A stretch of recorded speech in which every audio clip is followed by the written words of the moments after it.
Hello everyone and welcome back to my YouTube channel. So for today's video, ang lulutuin natin ngayon sa ating baseline creation channel ay ang bagong-bago sa inyong pandinig na favorite na snacks ng mga Pinoy. Kundi walang iba kundi ang kwek-kwek. So ayan, let us start. Ayan, ako po ay naglaga na ng itlog ng pugo or quail eggs. Ayan. Sa mga nagtatanong kung ilang minutes ko po niluto yung ating itlog, ito po ay niluto ko at least 10 minutes upang sa ganon lutong-luto yung ating itlog. Ayan, tips lang po sa mga mag-iitlog dyan. Okay, ayan. Napagkaluto po agad nung ating itlog, ay i-transfer po natin yung egg natin sa malamig na tubig. Ayan, para mabilis pong mabalatan. Okay, so ayan, ito po ang kailangan ingredients. Ayan, ang ginamit ko po ay 2 cups of harina or flour.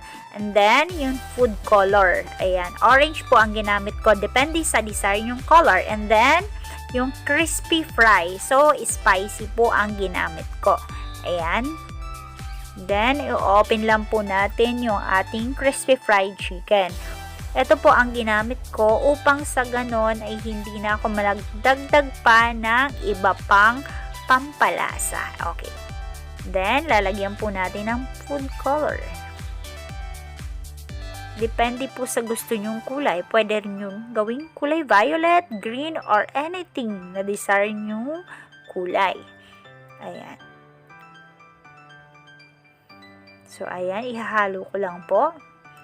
Then, lalagyan ko po siya ng warm water upang sa ganun po ay mabilis ma-dissolve yung ating mixture. Ayan. Hahaluin nyo lang po siya. Ayan. Dahan-dahan lang po sa paghalo. Okay.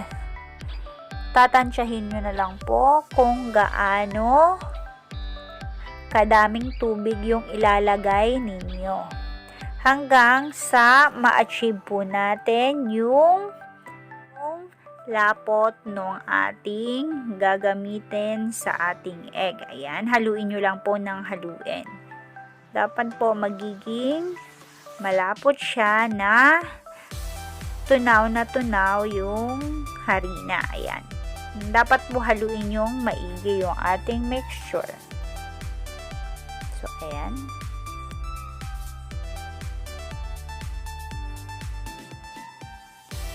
For more updates po and videos, huwag niyo pong kakalimutang mag-subscribe sa aking channel and hit the notification bell para updated po kayo lagi sa ating mga bagong upload. So, ayan. Dahan-dahan ko lang pong hahaluin. Ayan.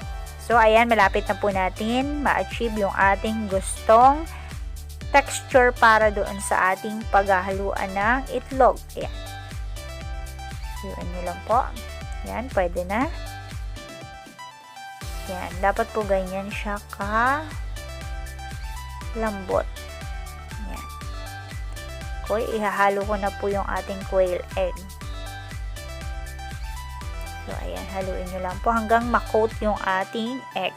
So, ayan, nagpainit na po ako ng mantika. Yan. Ilalagay lang po natin. Just make sure po na mainit na yung inyong mantika bago ilagay nyo yung inyong itlog. Okay.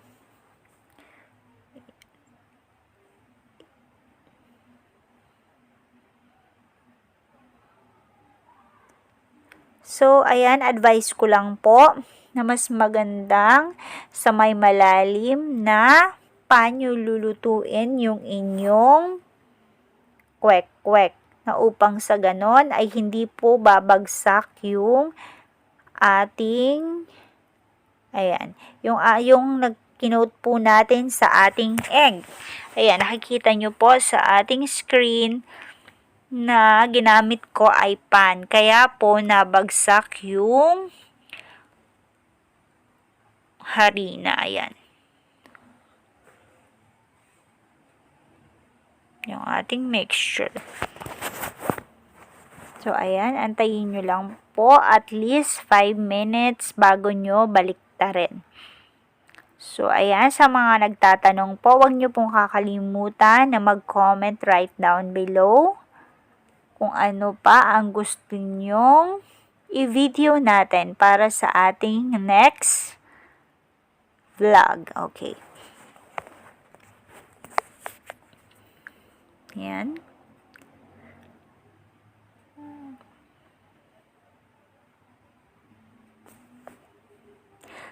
Ayan, para po sa complete ingredients, i-post ko po siya after this video. Ayan.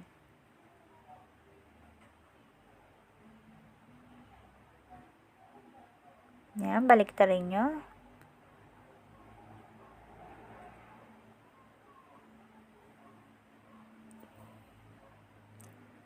I'm sure po magugustuhan to ng inyong mga chikiting. Kasi hindi po siya yung ganun ka alat. And then, hindi din siya ganun ka anghang. Okay. Ayan, be careful lang po sa inyong pagpiprito at siya po ay namumutok. So, ayan. To give this video a big thumbs up kung nagustuhan mo. And then, huwag nyo pong kakalimutan mag-subscribe kung hindi pa kayo nakakapag-subscribe. Ayan. Okay. Then, nakikita nyo, luto na yung ating kwek-kwek. Ayan. Nakikita mo, orange na orange po yung ating kwek-kwek. Ayan, for more updates po, huwag niyo pong kakalimutan mag-subscribe sa aking channel and hit the notification bell para updated kayo lagi sa ating mga bagong upload.